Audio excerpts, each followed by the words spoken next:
Hey guys, welcome to another episode of Andertons TV, and today I have some musical royalty with me. I'm so pleased to be able to have Marcus Miller in our studio. We've had a very nice lunch. Sure did. Regaled us with stories of growing up and some of the incredible musicians that you've played with. Mm-hmm. But as is always the way in these kind of interviews, I think it's always good fun to kind of talk about where you grew up and what it was that sort of you think, you know, moments from your childhood that you can go, yeah, they were the moments that made me want to go on this musical crazy journey. I'm from born in Brooklyn, New York, and my father played the organ in church and the piano, and it was an African Orthodox Episcopal church, which was actually started by Marcus Garvey. Mm-hmm. It was a West Indian-based Episcopal church. So it was hymns.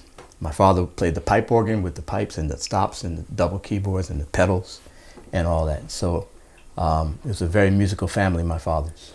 All of his sisters were singers. His cousins were musicians. He actually had a cousin named Wynton Kelly, who was a really famous jazz piano player, played with Miles Davis in the late 50s, early 60s, played with Wes Montgomery. So music was like just a normal, regular part of our lives, my younger brother and me. And we didn't think much of it. It's just like we assumed that everybody, you know, went to church on Sunday and then went to the basement of the church to perform for each other, because it was kind of a family church. My father's father was the minister of the church, so it was kind of like a very family-oriented thing. And after the services, we go downstairs and this aunt would sing for the family. It was a big family, or this uncle would perform for the family. Eventually, I started having to perform for the family. I played clarinet by this time, you know, maybe 10 or 11 years old. I've never been as freaked out and nervous playing for an audience as I was playing for my own family, because, you know, it was a high level of musicianship going on in the family. Anyway, you know, my father was playing piano, so of course he gave my brother and I some basic lessons on piano, and actually it got a little bit more serious. But I mean, having your father teach you is like an intense thing, you know, because he's like, come on, man, you got to get this, you know, because for him it was just like walking, you know what I mean? I'm going like, for example, he said, okay, 3-4 times. 1, 2, 3, 1, 2. So I said, okay, I got it, Dad. 1, 2, 3. 1, 2, 3. 1. I kept putting that funky in the middle of it. So it was actually being 4-4, you know, I was only counting up to 3. He's like pulling his hair out. But it was good. It was, you know, it was a part of life. We moved to Queens, which is only about 20-30 minutes from Brooklyn, when I was 10. And at that same time, Michael Jackson and his brothers hit the scene. Right. And we were like, whoa, who are these kids? You know, Michael was 10. His brother Jermaine was 14 or something like that. You know what I mean? And I was like, I don't know, man. I didn't know that you could be a professional at that age. You know, I knew music was cool, but I didn't know it was like that cool, you know, because these guys were like incredible. They were so talented. And the music behind them was done by the famous Motown musicians. So everything about it was cool. And I decided I really want to get a little bit more serious about this music thing. So a friend of mine got a bass guitar. I was about to say, so you're still playing clarinet at this time, Still playing clarinet, man. Can't find a way in with the clarinet. Not many big clarinet bits in Jackson 5 stuff. But a friend of mine got a bass guitar for Christmas. He lived just in the same building as I did. And I ended up visiting him like all the time, playing his bass, and eventually convinced my mom to let me get one myself. But we're talking like 1972, 1973. The bass guitar in black music in America was killing. It was like the center of the music. The drums were still being mic'd, stereo mics, you know what I mean? So they would just like sound like a drum set, not like the music you hear today, you know. And the bass was the thing that carried the whole bottom of the music, you know. James Jamerson playing bass, so I started playing the bass lines of James Jamerson. I thought it was Michael's older brother Jermaine playing the bass on all those records, because Motown, they didn't really list the names of the musicians who were playing on the records. So I'm going, man, Jermaine Jackson, man, he's bad, man. He's 14 years old, man, playing all that bass. So I figured that's the bar, you know what I mean? So I'm practicing. I found out later it wasn't Jermaine, although on the live gigs it was Jermaine, you know, singing, doing his steps, you know, and playing the bass. Anyway, Jamerson, and then Larry Graham. You know, all the young bass players in my neighborhood, we heard Larry Graham, and it got to the point where you didn't get any respect unless you could play like that, you know what I mean? and Larry was killing it. Larry had just left Sly and the Family Stone, and he put together his own group called Graham Central Station, and man, they had some bad stuff, man. Any bass player who wants to get into that style, man, check out, it's the self-titled album, Graham Central Station, and man, it's killing it. Were you old enough to go and see any of these bands at the time, or is it just stuff you're hearing on the radio? You hope maybe they came on Soul Train on Saturday morning, you know what I mean? Because no, I wasn't old enough to see any of these bands, so it was all records. Yeah. And that whole era, unlike now, that whole era was all about records in your ears, right? It's crazy, man. Today, so many people can play well. They've got facility. They know how to do it. They know, the proper position. We didn't know any of that because we were only working with ears. There's no videos. There was no any visual information you could get. It was all audio. So, man, consequently, we didn't have the best technique like they have now. But our ears were completely better than the musicians today because we had to rely on our ears. We were like this with the vinyl. Was there any sense that if your family were from a very traditional, particularly sort of church-going background, was there any tension in the kind of music that you were wanting to listen to, or was it all seem, was it Wynton all cool? Kelly, my father's cousin, had already fought that fight. Right. That was all done. Right. It was all good. I understand your question because there's lots of times there's tension with church-going families when one of the kids wants to play secular music, But no, that wasn't the issue for my family. Although I have friends who were still probably still going through that right now. Oh, that's a shame. And so, did you drop the clarinet? Because no, you've stayed as a... So because bass guitar was invented in the mid-50s. Yeah. There's no courses in 1972 for bass guitar. You know what I mean? So in order to continue my music education, I stayed with the clarinet. I went to the art school in Manhattan called the LaGuardia School. If anybody's old enough to have seen the Fame movie, it was that school. I went there. My dad had gone there when he was a kid. So, and I used my clarinet as my entry. I took my audition playing Mozart's clarinet concerto, and played clarinet all through high school and college.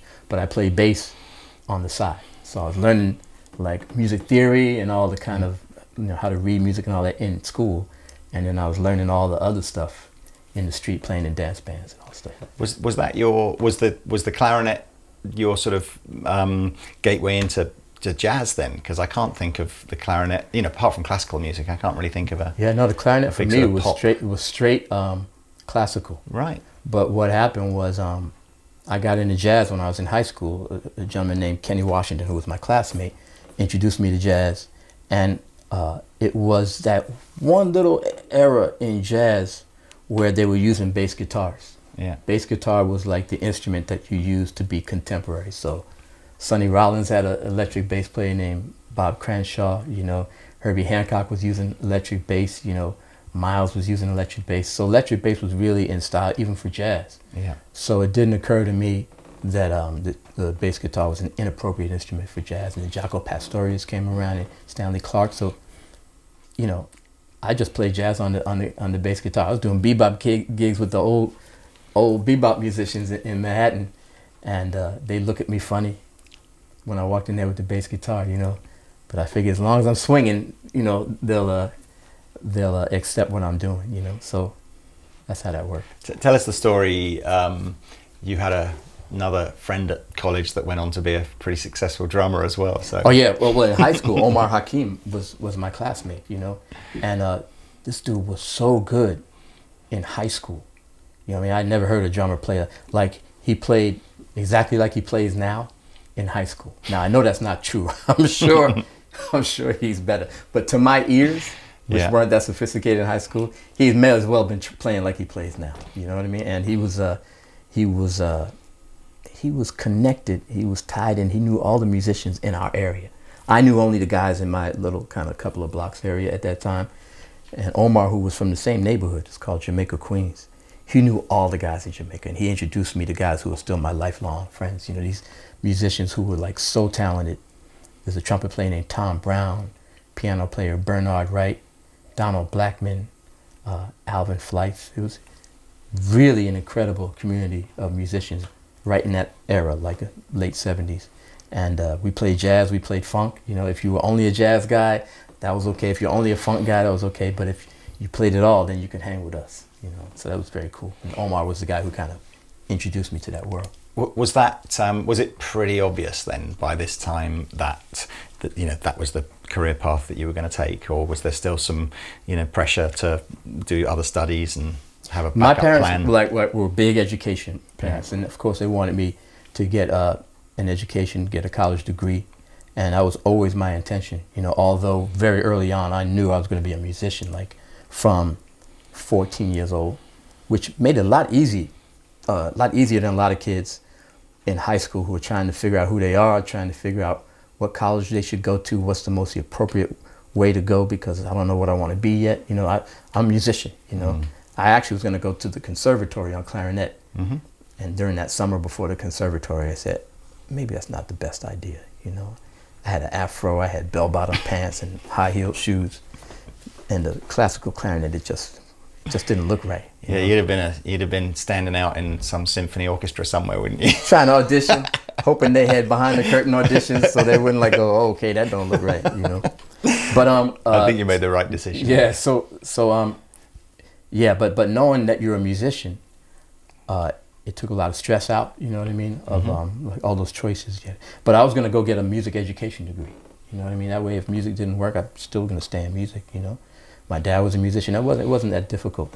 But man, Lenny White asked me. Lenny White, who's also from Jamaica, Queens. Yeah. Lenny White's a drummer who played with Chick Corea and Return to Forever. He's an incredible musician, and he had just left Chick Corea and Return to Forever, and invited me to go on tour with him. And I was in my first year of college, and I was like, man, and my dad's not gonna go for this, you know. So I convinced my dad to let me take one semester, a half a year off, and go on the road with Lenny White, you know, which was like, it was like for me, like at 17, it was like going to summer camp, you know what I mean? Just traveling in the station wagon from town to town and playing fusion music, you know, all these notes. Was Lenny on School Days? I'm trying to think. No, Jerry Brown, Stanley's childhood friend, right, played drums on School Days. I know the name from what we were saying earlier. My Lenny dad's White. If you listen to was, Chick Corea's and Return to Forever, their Romantic Warrior album, right, that's probably their most successful album, and that's Lenny White, Stanley Clarke, Al Di Meola, and Chick. So that's kind of like the most famous version of Return to Forever. Anyway, I kept my word. I went out on the road with Lenny for half a year, came back to school, and I started getting called for recording sessions, you know. I had done one session for Ralph MacDonald, who's a percussionist and he's a producer, and he said, "Can you read music?" I said, "Yeah." He said, "Don't BS me, man, because I'm about to recommend you on these record dates. You got to read music." I said, "Man, I play classical clarinet. There's no bass line that they can write that's going to be as difficult as some of these classical pieces I play." He says, "Okay, I'm going to call you." And about a month later, man, I got a call for session for a commercial, you know, like the Jamaica Tourist Board or something like that, an ad to come to Jamaica or something like that. And within a month after that first date, I was working 5 days a week from 9 a.m. in the morning, 9 a.m. in the morning, till like midnight. You know what I mean? Because word of mouth got spread, and if you're a bass player and you could play like you weren't reading, even though you were reading, there's only like 4 or 5 guys in New York who could do that. Will Lee, Anthony Jackson, Francisco Santano, Neil Jason. Those were the guys, you know. And there was a lot of music going on in New York City because there was no computers. Nobody was getting away with just putting the bass in the sequence and fixing it, you know what I mean? So, man, there was work. So anyway, I ended up not finishing college. Right. Because the work just got crazy. I was in the house band at Saturday Night Live. Yeah. I was playing with David Sanborn. It got nuts, you know. So I said, "Dad, if things slow down, I'll go back." You know what I mean? But I got to take advantage of this opportunity. He must have been proud, though, right? I mean, it's but he was still like a little, you know, because you know how many people had a great 2 years in music. You know what I mean? And then, so I was playing with a singer named Roberta Flack, and Roberta Flack at that time was one of the biggest singers, not in the country, in the world. She had a song called "First Time Ever I Saw Your Face," which was number one in every country in the world when it came out in the 70s. Anyway, I was playing with her. We were playing at Radio City Music Hall, and she pulled my father aside. She said, listen, I was a school teacher before I became a singer. Nobody values education more than me. I understand what you want for your son, but he is immensely talented, and you have no worries about his career. He's going to be doing well for a very, very long time. And coming from her, that went a long way with my dad, you know. So, yeah, I didn't finish college, but man, things got hot real quick. So that I mean, your CV, you don't even call it a resume, it just explodes from there on in, doesn't it? And playing, producing, sessions, live. I mean, is there a time where what are the standout moments for you? And is there a time when you just go, sometimes you have to pinch yourself to go, did this all happen to me? Let's see. Everything felt really natural. The progression, because it was like I was in Roberta Flack's band and Luther Vandross was the background singer. He and I got tight and we started making music, so it was all kind of a natural progression, nothing to freak out over. It was kind of crazy when Luther said, after his first hit, Luther said, I just got a call from Clive Davis. He wants me to produce some music for Aretha Franklin. Let's write something. So, we wrote this little tune. It was a trip to turn on the radio and hear Aretha Franklin singing on your track. That was pretty cool. And then when I was 21, Miles Davis came out of retirement, and he was looking for like a funky bass player, and his saxophone player, Bill Evans, recommended me. So just being a studio guy in New York and all of a sudden getting a note that says call Miles, and an hour later being in the studio with Miles Davis, that's one that I can say, whoa, this is a trip, because that really is Miles Davis right over there, you know what I mean? But everything else was just kind of like, I had a really great relationship with David Sanborn, have a great relationship with David Sanborn. He was in the Saturday Night Live band with me. So we started, doing gigs together when we weren't working on Saturday night. And I started writing music for him, and he started giving me a lot of responsibility writing music. And so I was really too busy to be pinching myself, for the most part. It was just like, hey, we need a song, we need an arrangement, we need bass. And in New York in those days, man, you had your bass on your case. You had your bass on your back in the case, and you were just like, I got a session from 9 to 10. I got another session from 11 to 2, another one from 3 to 7. You know what I mean? It was just like all day. And it was like George Benson, Paul Simon, Elton John, movie score, diaper commercial. You know what I mean? It was like that for everybody. We were just New York studio musicians. That's brilliant. Can you remember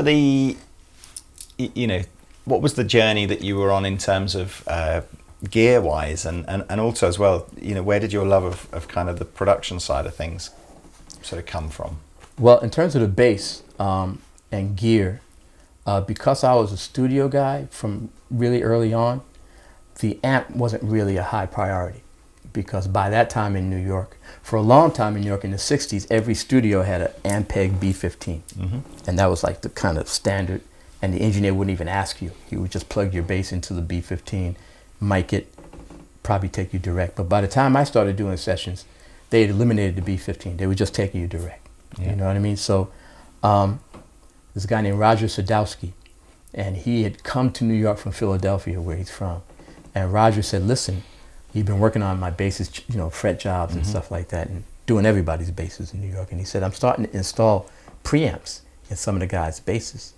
I said, what's it for? He said, well, it gives you more control over your sound, particularly if you're going direct. Because if you're just going direct, you're really at the mercy of the engineer. But, you can maybe kind of dial in some stuff and give it to the engineer. So I said, sure, put it in. So he put this preamp in my bass. And I said, how should I set it? He said, well, to start it off, put it here, put it there, a little more bass, a little less treble. I said, cool. Never touched it again. Never turned it off. Didn't even occur to me to turn it off, And that was the extent of my gear for like 15, 20 years. He started making his own basses, didn't he? So yeah, I mean, people were calling Roger saying, man, what did you do to Marcus's bass? And Roger's like, why am I sending all this business away? Roger started making his own basses, right. And he makes really, really good basses. Yeah. You know what I mean? So in terms of gear, that was it. When I was playing live, it was kind of like whatever I got behind me, as long as it's loud enough for me to hear. Because we were doing big places, you know, and I think a lot of young bass players don't realize that if you play in a big place, the audience is not hearing your amp. The audience is hearing the big, humongous speakers on the side of the stage, and the amp is just for you and the musicians in your immediate area to hear you. So whatever was back there was cool, you know. And it was like that for a while. I was playing with Miles, I played with David Sanborn, did gigs with Luther Vandross, but I wasn't doing a whole lot of live gigs because I was in the studio.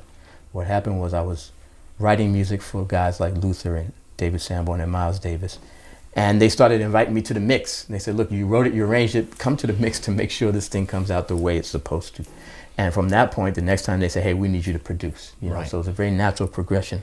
I ended up producing David Sanborn, co-producing with Luther Vandross, helping him put his records together, and the Miles stuff, co-producing with Tommy LaPuma. And to me, there was not much difference. It was just like you wrote the song, you played the instruments, you're helping to mix it, you know. Okay, well, why don't you start like giving your opinion earlier on in the process, you know what I mean, than at the mix. So that's how I got into the producing thing. Have you enjoyed the way production methods have changed over the last 25 years or so, or do you sort of hark back to also always positives and negatives, you know, like you'd have I remember a couple of sessions, man, with Luther Vandross where we're playing, me, Yogi Horton on drums, Doc Powell on the guitar, and Nat Adderley over there on the piano, and Luther behind the microphone, baffled, and we're just playing, and it's just like you could just feel us operating as one mechanism, you know what I mean? Like, oh man, I think we found it, you know what I mean? I think we got it right here. And then one time Luther even said, keep it right there, keep it right there. He's talking to us. People think he's talking to his girlfriend or something like that. No, he's telling us, man, we got this groove, you know?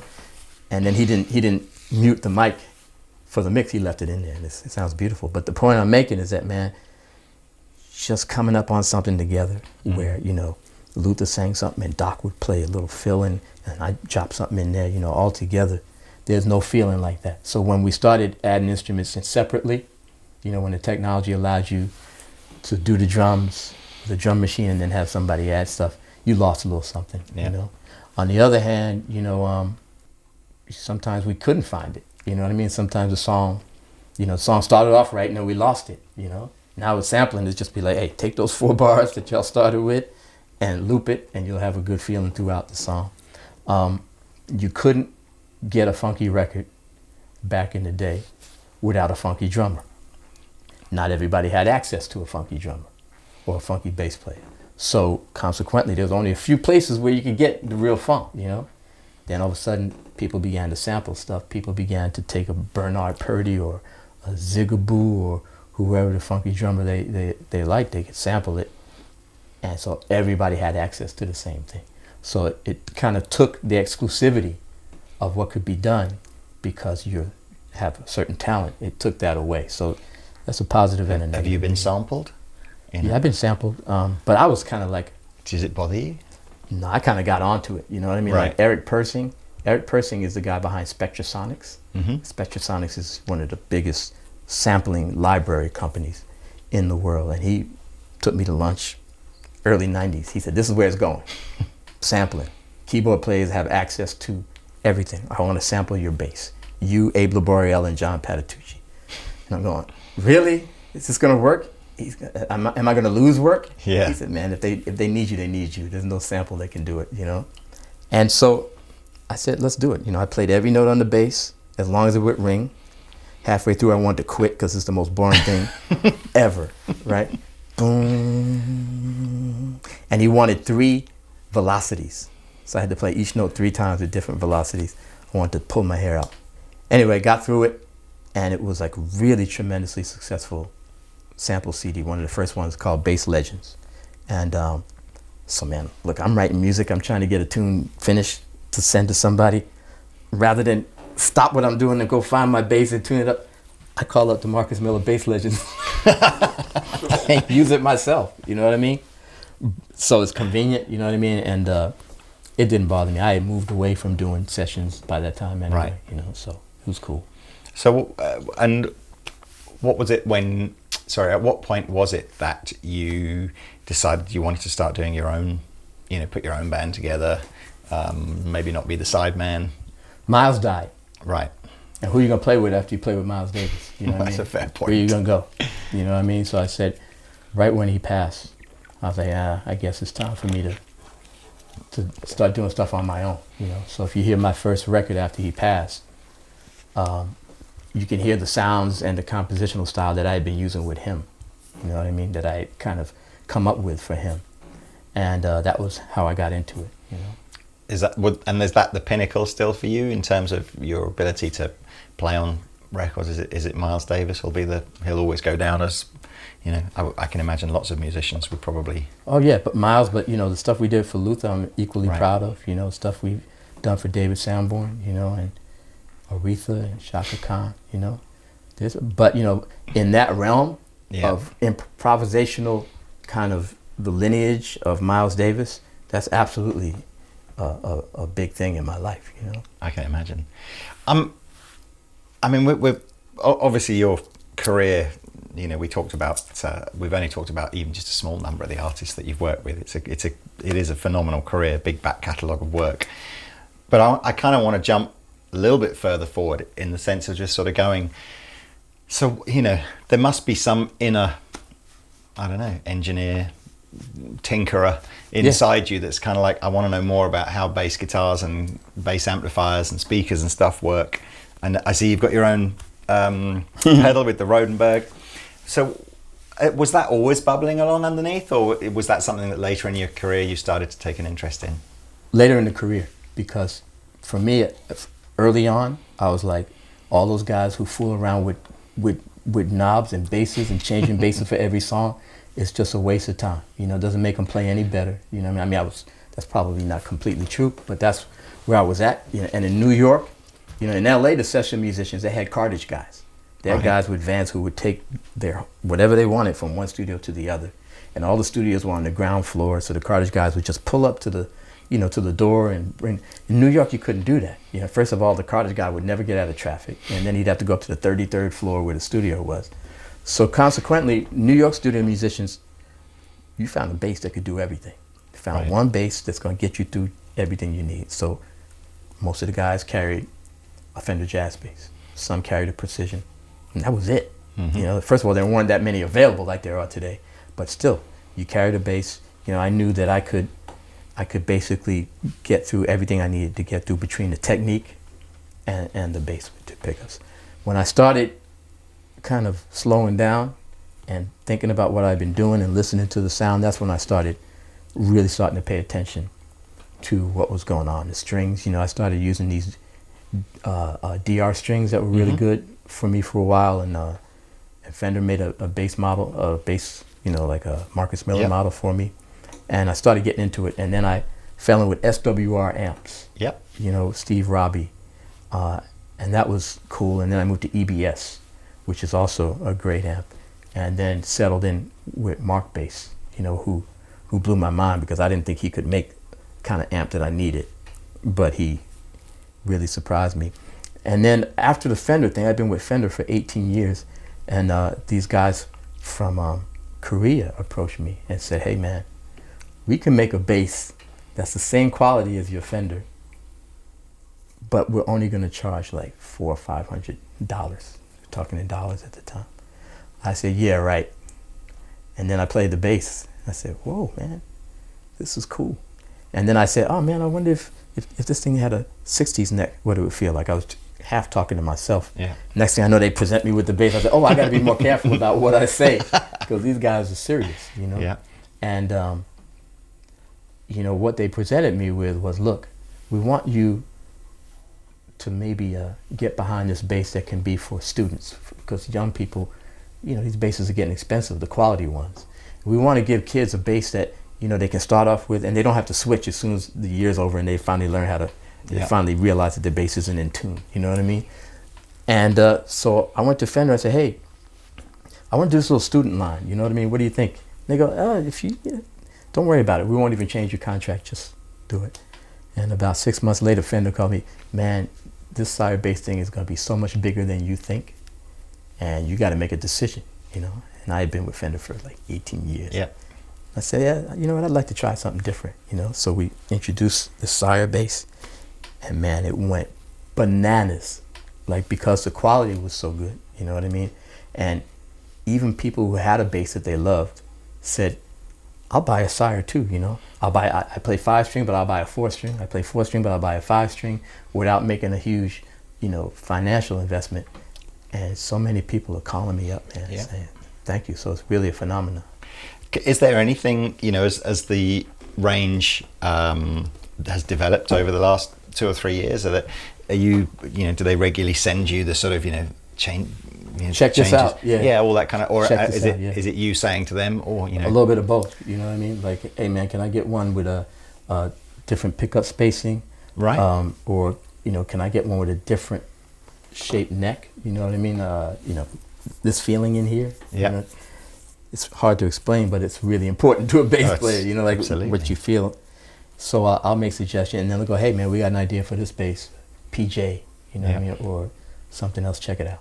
I mean, I certainly know from, you know, I see the number that just Andertons sells, and it's, you know, and you're completely right as well. We have bass players that come in and they go, I've got this $1,500 bass, and there's a little bit of me that goes, you know, I worry a little bit about taking this out on the road or whatever like that. And they pick this up and go, it's just the same. Right. So I worry less about about that. Is the electronics in there and the pickups, is that, you know, is there stuff in there that kind of harks back to that Sadowski kind of vibe? Is it the same kind of EQ on there, or? Well, you know, from that preamp that I had in my bass that Roger put in, I played on like hundreds of records, you know, so people got very familiar with that sound, and it became like ubiquitous. Like everybody had a preamp in their bass for a while, you know. And so yeah, if it's going to be a model with my name on it, it's going to have a preamp in it, because I got very well known for that sound. But what's great about this bass is that my buddy and I were talking about it. You flip the preamp off and the thing sounds great. You know what I mean? It sounds like a real passive. Not all basses sound good if they have a preamp in. Lots of times they were created to only be used with the preamp, and when you turn off the preamp, you go, oh, there's not really much going on here without the preamp. But with this bass, man, it's surprising, you know. So a lot of people are playing it with the switch off. They're a beautiful looking thing. You know, they really are. You should, you know, you and the guys at Sire should be super proud of what you've done. I can't think of another brand of bass that's come out in the last even 25 years that has been as well received. Well, yeah, it's exciting, you know what I mean, because of the price, you know what I mean, because there had been a time when nobody was really interested in playing bass, like, you know, because sequencers had taken over, and now there's a little bit of a renaissance going on with people playing bass. A lot of young people are being drawn to the bass now. A lot of young girls are playing bass now. It's almost like 50-50 bass guitarists, man. And you guys, you know, will introduce you to an example. You'll see another, you know, young Sire artist in another video. But you're completely right. I mean, so all of a sudden, man, there's this whole new renaissance. Well, I think that brings us nicely round to a kind of a, you know, so here and now and the bass scene, and this idea that maybe there is this revival in not just, you know, playing real musical instruments, but also doing it in a band, getting in the room and feeling that kind of magic. So what do you know? You got companies, man, that are selling experiences now for millennials who are so virtual oriented, you know what I mean? Hey, you know what? Let's take you on a hike. Let's take you on a safari. Let's have you jump out of an airplane with a parachute, you know what I mean? Like real life experiences, because people are realizing that there's something missing. Yeah. And I think musicians who are always out in front of things are starting to feel like, hey man, let's get a band together, you know what I mean? Let's have arguments about what we should do in the bridge, you know what I mean? Because music, you know, how many groups do you know when they're together, man, they made a certain kind of music that was incredible, and then when the guys split and made their own records, there's something missing, you know what I mean? There's something very human and incredible about collaboration, you know, and I think that that's coming back. Oh, that's great. And for you personally, what's happening for you over the next year or so? I'm on the road, you know, with my band. I do a couple of radio shows. I do one here in the UK. I do one in the States on Sirius XM. Movie scores, you know what I mean? I did a movie score about Thurgood Marshall, who was the first black Supreme Court judge in the U.S. The movie's just called Marshall. So I'm doing stuff like that. I got my hands in a bunch of things, man.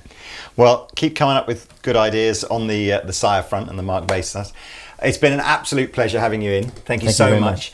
Please stay watching. I don't know if some of it will be edited into this video or a different one, but Marcus is going to go through the new V10 basses with my colleague Lee, who you'll know from our bass videos. But yeah, it's been an absolute joy having you over. Hope you have a great time whilst you're here. Thank you guys for watching. If you like, please subscribe, and we shall see you next time.